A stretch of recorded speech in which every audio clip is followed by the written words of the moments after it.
देखते हैं ये संपूर्ण अवकलन। संपूर्ण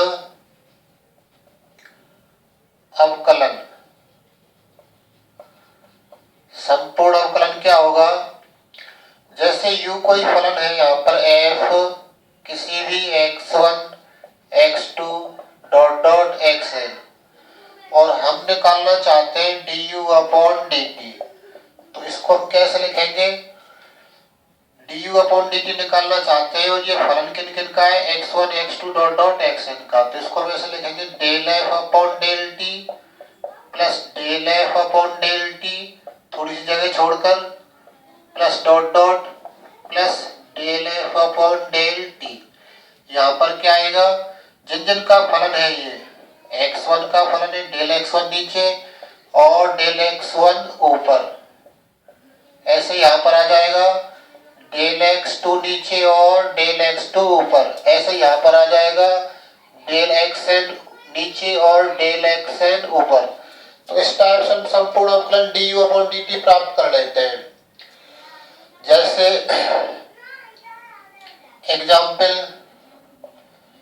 एग्जाम्पल ले लेते हैं। u बराबर दे रखा है, u बराबर है sin xy square, sin xy square, और दे रखा है x बराबर log t, x बराबर log t दे रखा है। y बराबर क्या दे रखा है? y बराबर दे रखा है e की पावर t, y बराबर दे रखा है e की पावर t। तो हमें यहाँ चाहिए du/dt, हमें यहाँ पर क्या चाहिए? du/dt। तो उसकी वैल्यू कैसे निकालेंगे? इसको कैसे लिखेंगे? del u/del t प्लस, देखना किन किन का फलन है ये u, x और y का फलन है, 2 का फलन है, x और y 2 का फलन, तो 2 बार इसको लिखना पड़ेगा। किन किन का? del u/del t 2 बार लिख लेंगे, del u/del t। तो यहाँ पर क्या आएगा? एक बार del x आएगा, एक बार यहाँ पर del x, यहाँ पर del y और ऊपर भी del y। तो del u/del x निकालना पड़ेगा हमें। u का आंशिक अवकलन x के सापेक्ष और x का आंशिक अवकलन t के सापेक्ष। ये रहा x हमारा। del u/del y कैसे निकालेंगे? u का आंशिक अवकलन y के सापेक्ष और y का आंशिक अवकलन किसके सापेक्ष? y का आंशिक अवकलन t के सापेक्ष। तो ये क्या हो जाएगा? du/dt बराबर क्या हो जाएगा? del u/del x। इस u का कर रहे हैं आंशिक अवकलन किसके सापेक्ष? x के सापेक्ष। तो क्या आ जाएगा? ये cos xy स्क्वायर होगा पहले तो, फिर xy स्क्वायर का करेंगे, xy स्क्वायर का करेंगे x के सापेक्ष, तो इस x का तो 1 हो जाएगा, और y स्क्वायर जैसे एक तरह से आ जाएगा, कांस्टेंट की तरह कार्य करेगा ये, इनटू del x/del t। इस x का किसके सापेक्ष करेंगे? t के सापेक्ष। तो क्या हो जाएगा? 1/t plus del u/del y, इसका y के सापेक्ष करेंगे, क्या होगा? cos xy स्क्वायर हो जाएगा पहले तो, इसका u का कर रहे हैं आंशिक अवकलन y के सापेक्ष। तो पहले तो क्या हो जाएगा? cos xy स्क्वायर, फिर xy स्क्वायर का करेंगे, x कांस्टेंट रहेगा y के लिए, y के सापेक्ष कर रहे हैं तो y स्क्वायर का क्या हो जाएगा? 2y। फिर इनटू में क्या है? del y/del t, यानी y का t के सापेक्ष, तो e की पावर t है y, तो e की पावर t का क्या हो जाएगा? e की पावर t। अब इसमें से कुछ कॉमन ले लें, cos xy स्क्वायर कॉमन आ रहा है, क्या बचेगा?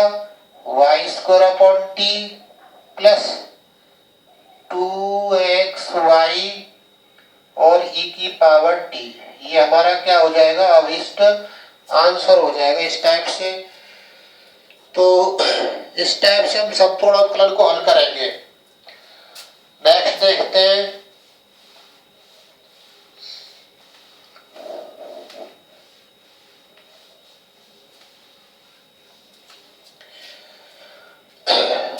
एक फॉर्मूला है हमारे पास में, नोट करके लिख लेते हैं उसे, कि यदि क्या है, यदि f x y equal to कोई भी कांस्टेंट है, f x y equal to क्या है, कोई भी कांस्टेंट, तो dy अपॉन dx क्या होगा, यहां से हम dy अपॉन dx कैसे निकालेंगे, माइनस के del f upon del x upon del f upon del y. तो इस टाइप से हम क्या निकालेंगे, dy अपॉन dx की वैल्यू। और क्वेश्चन देखते हैं अब इसके, क्वेश्चन आगे है,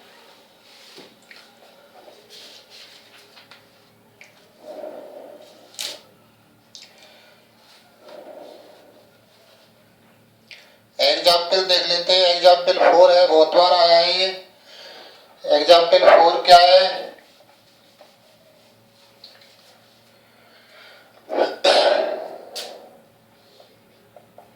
एग्जाम्पल 4 u की वैल्यू दे रखी है f x upon y comma y upon z comma z upon x, ऐसा दे रखा है। हमें सिद्ध क्या करना है, टू प्रूव क्या करना है, सिद्ध करना है x del u upon del x plus y del u upon del y plus z del u upon del z. ठीक है, ये लाना है हमको बराबर किसके, 0 के, बराबर 0 सिद्ध करना है ये। तो किस टाइप से सिद्ध करेंगे इसको, देखते। u हमारा दे रखा है f x upon y y upon z z upon x. हमें u का LHS में del u upon del x की आवश्यकता है, del u upon del y की और del u upon del z की। तो del u upon del x कैसे निकालेंगे, ये तो फलन इनका है, तो इनको हम कुछ मान लेते हैं।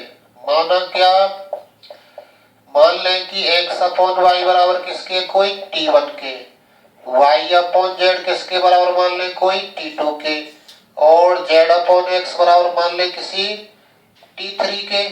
तो हमारा u क्या हो जाएगा, u हो जाएगा हमारा फलन किन किन का, t1 का, t2 का और t3 का। अब हम निकालना चाहते हैं del u upon del x. तो ये फलन किन किन का है, ये फलन किन किन का है, ये फलन है किनका, t1 t2 t3 का। तो इसको कैसे लिखेंगे हम, del u upon del x एक बार, del u upon del x दो बार और del u upon del x 3 बार। यहाँ पर क्या आएगा, t1 है तो डेल t1 नीचे और डेल t1 ऊपर, फिर डेल t2 नीचे डेल t2 ऊपर, ये वाला t2, और t3 का भी है तो डेल 3 नीचे और डेल t3। जितने भी हमारे पास में ये चर है उतनी ही बार हम इसको del u upon del x को लिख लेंगे।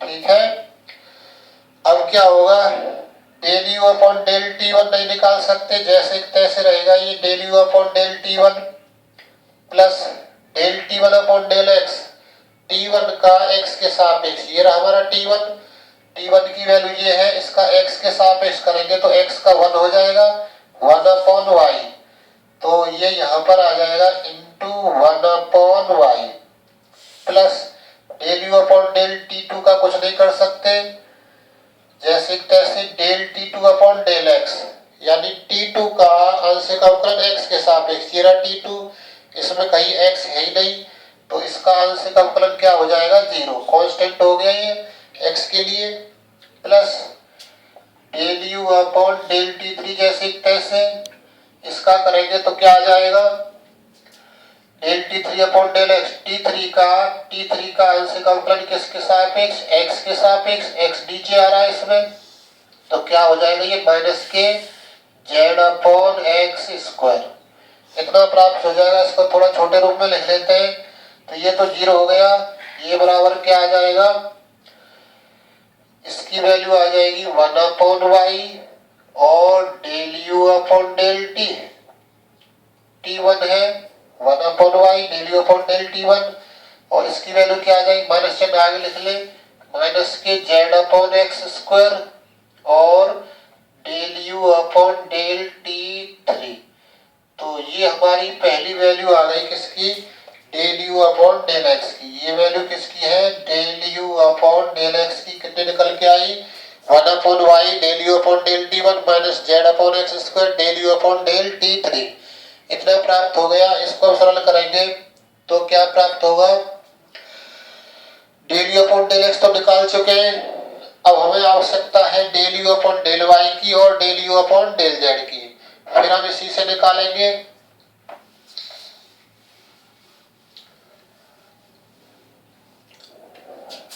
अब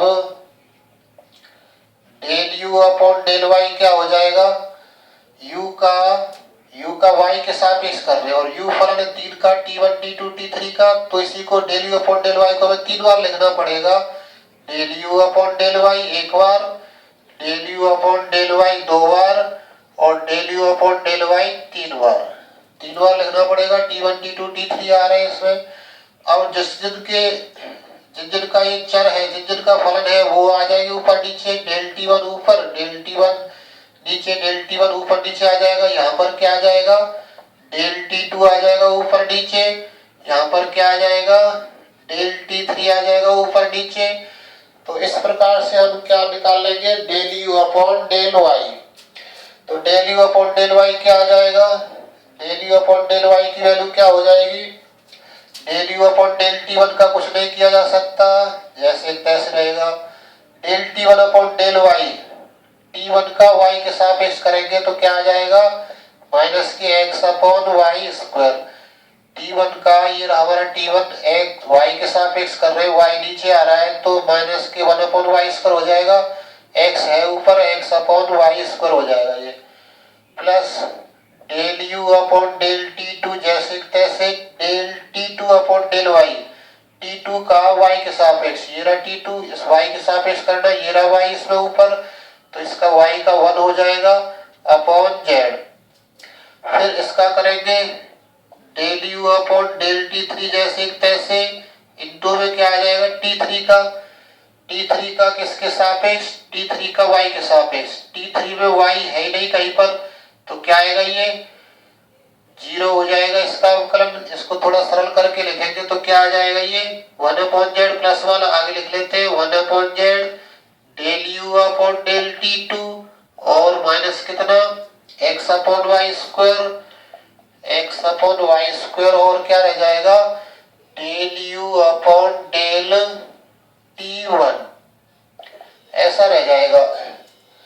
तो ये वैल्यू आ गई हमारी किसकी, del u upon del y की। एक वैल्यू की और आवश्यकता है हमको, एक वैल्यू क्या है हमारी, del u upon del z.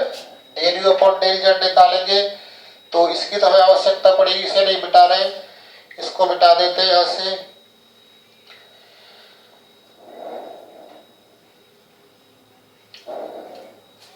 Del u upon del z, अब del u upon del z क्या हो जाएगा, del u upon del z की वैल्यू कैसे लिखेंगे, यू हमारा 3 चीज का फलन था, T1 T2 और T3 का, तो 3 बार लिखा जाएगा del u upon del z, जैसे कि और भी किए थे हमने। Del u upon del z plus del u upon del z plus del u upon del z. थोड़ी जगह छोड़कर लिखते हैं, ये यहाँ पर क्या आएगा, जिन जिन का फलन है T1 का है, एक बार T1 आएगा ऊपर नीचे, del T1 upon del T1 और डेल T2 आ जाएगा यहाँ पर, डेल T3 और डेल T3 आ जाएगा यहाँ पर। तो इसमें हम वैल्यू रखेंगे तो क्या आ जाएगी value, del u upon del z क्या आ जाएगा, del u upon del T1 जैसे तैसे, del u upon del T1 जैसे तैसे, del T1 upon del Z, T1 का जेड के सापेक्ष, T1 का जेड के सापेक्ष करेंगे तो क्या होगा, इसमें कहीं जेड ही नहीं है तो इसका क्या हो जाएगा अवकलन 0, तो पूरा कांस्टेंट हो जाएगा जेड के लिए। प्लस यहाँ पर क्या आएगा, del u upon del T2, del u upon del T2 जैसे तैसे, इसका नहीं किया जा सकता कुछ, T2 का कर सकते हैं जेड के सापेक्ष। ये रहा हमारा T2 का मान, जेड नीचे आ रहा है तो क्या हो जाएगा इसका आंशिक अवकलन, माइनस के y upon z square plus del u upon del T3 T3 का Z के सापेक्ष, Z है ये, Z के सापेक्ष करेंगे T3 का, Z ऊपर आ रहा है तो क्या आ जाएगा ये 1/x, Z का 1 हो जाएगा, x नीचे कांस्टेंट है तो इसको हम थोड़े छोटे रूप में कैसे लिख ले, 1/x को आगे लिख लेते हैं, प्लस वाले पद को आगे लिख ले, del u upon del T3 minus क्या है y/z² और कितना del u upon del T2, del u upon कितना डेल T2। ये वैल्यू प्राप्त हो गई हमें किसकी, ये 1/x है, ये वैल्यू प्राप्त हो गई हमें del u upon del z की। इसको नाम दे देते हैं कौन सा, तीसरा। तो ये हमें प्राप्त हुए समीकरण 1 2 3, इनमें वैल्यू हमने निकाली किस किस की, del u upon del x की, del u upon del y की और del u upon del z की। अब क्या करेंगे, इनका उपयोग हम उसकी LHS में से लिखेंगे, जो LHS है तो क्या है वो LHS में मान लिखेंगे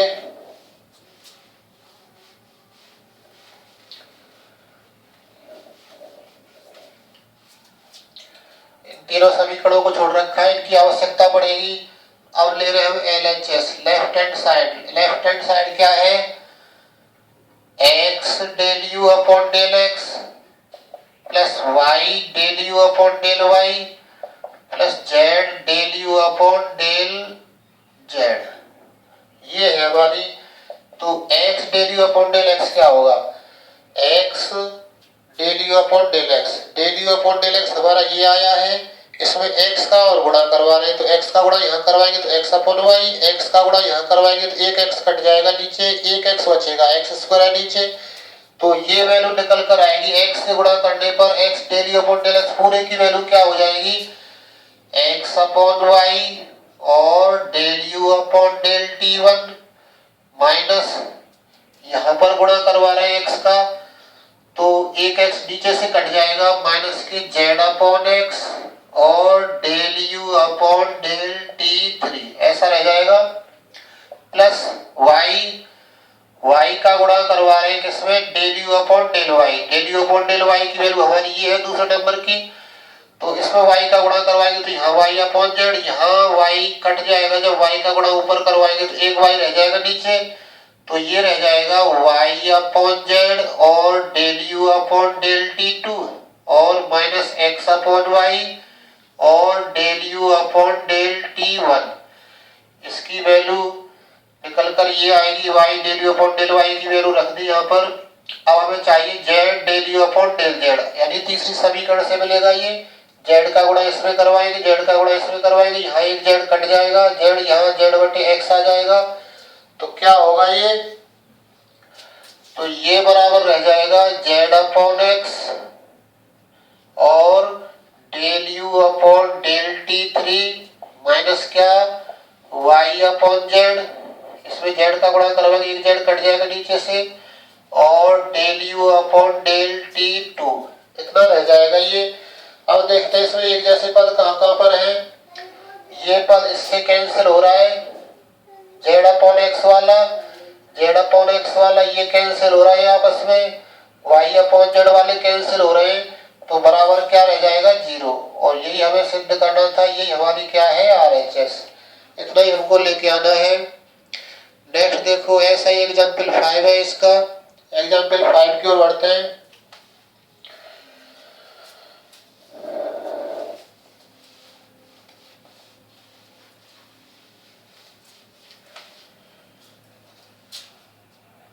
एग्जाम्पल 5 क्या है, एग्जाम्पल 5 वैल्यू दे रखी है v की, v बराबर दे रखा है f x माइनस y, फिर दे रखा है y माइनस z, फिर दे रखा है z माइनस x, ये दे रखा है v का मान।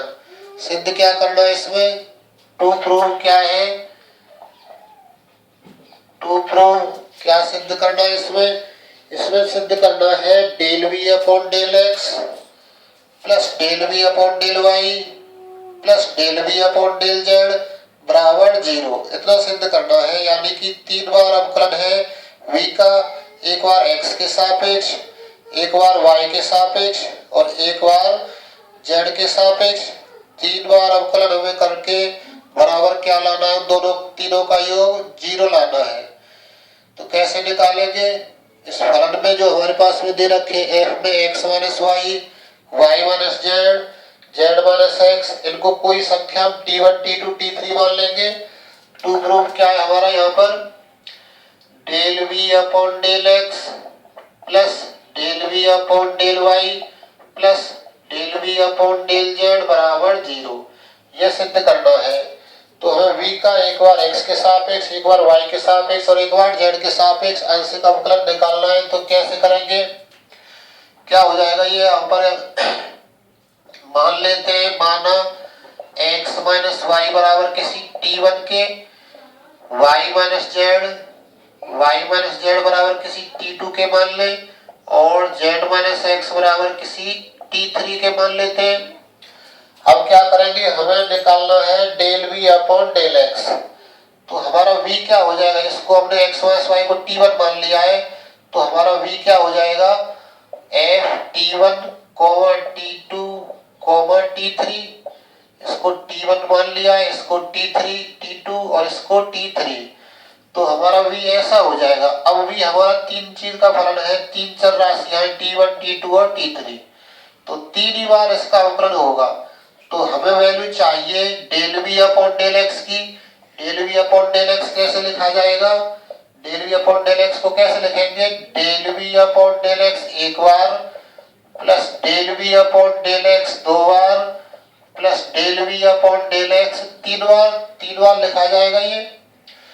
तो del v upon del x हमने तीन बार लिख लिया, t1 t2 t3 की वजह से, तो जिनकी वजह से लिखा है वही ऊपर नीचे आ जाएंगे। डेल t1 नीचे, डेल t1 ऊपर, डेल t2 नीचे, डेल t2 ऊपर, डेल t3 नीचे, डेल t3 ऊपर, ऐसा प्राप्त हो जाएगा ये del v upon del x.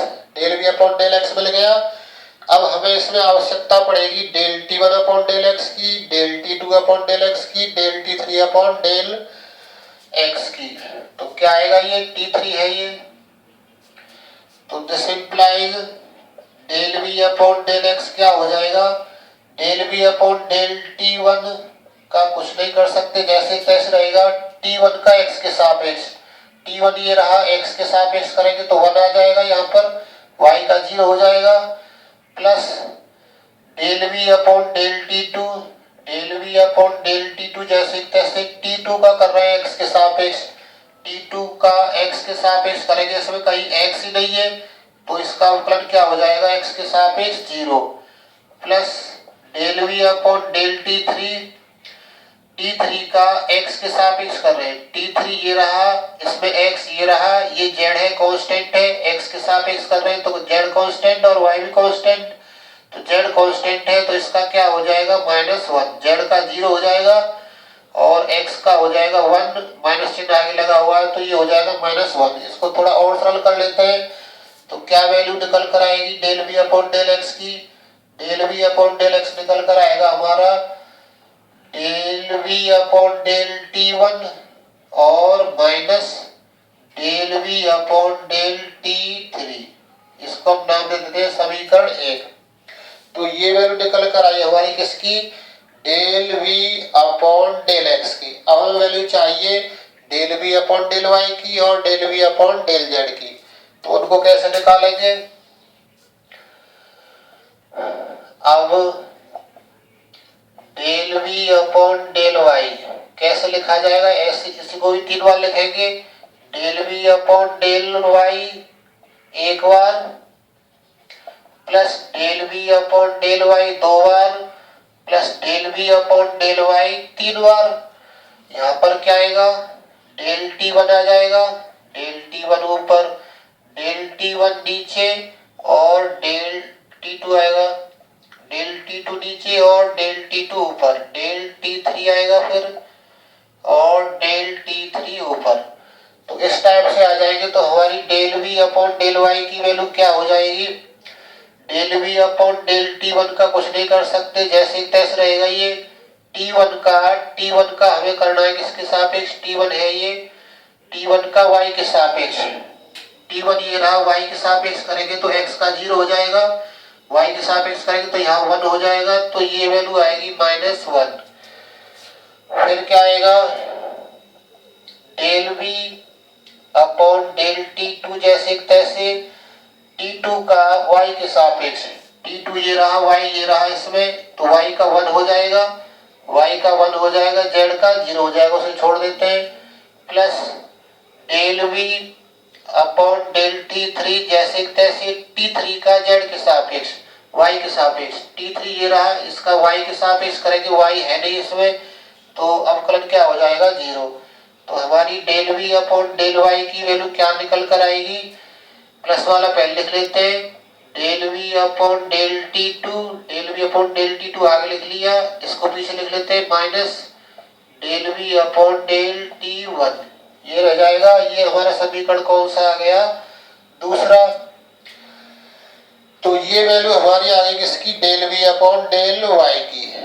अब हमें चाहिए किसकी value, del v upon del z की। तो इसी प्रकार लिखा जा सकता है, जब हमने del v upon del x निकाला तो del v upon del T1 और del v upon del T3 आया था, और जब हमने ये del v upon del y निकाला है तो क्या आया है, del v upon del T2, y आ रहा है तो T2 आ रहा है, x आ रहा है तो T1 आ रहा है पॉजिटिव। अब हम निकालना चाह रहे हैं तो इसी प्रकार से लिख सकते हैं उसे, इसी प्रकार वैल्यू किसकी, del v upon del z की। Del v upon del z क्या हो जाएगा, del v upon del T3 आएगा नीचे, जब y है तो इसमें T1 आ रहा है, और जब इसमें x है तो इसमें T3 आ रहा है।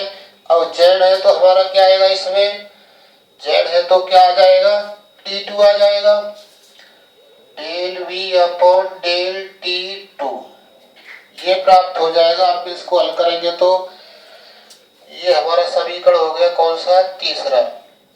अब इन सभी मानों को इसकी LHS में रखेंगे और सब कट कर क्या हो जाएगा, ये 0। तो रखते हैं LHS में, क्या प्राप्त होता है देखते हैं। LHS क्या है,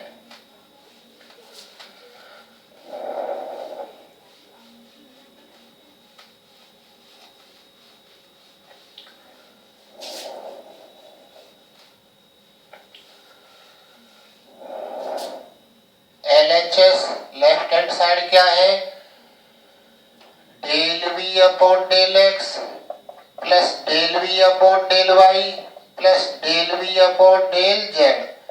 del v upon del x कितना निकला है, डेल v अपॉन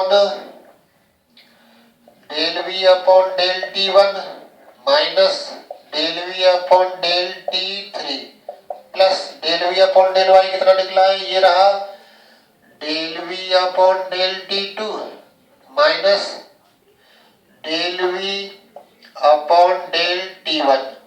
फिर del v upon del z की वैल्यू क्या है, del v upon del T3 minus del v upon del T2। अब यहाँ पर del v upon del T1 plus का है और माइनस का भी है, माइनस के del v upon del T3 है, प्लस के भी है, प्लस के del v upon del T2 है। तो ये सब कट रहे तो बराबर क्या रह जाएगा, 0। और यही हमारी क्या है, RHS। तो इस प्रकार से हम इनको अवकलनों को हल करते हैं, जिसमें संपूर्ण अवकलन प्राप्त होता है हमको इस टाइप से।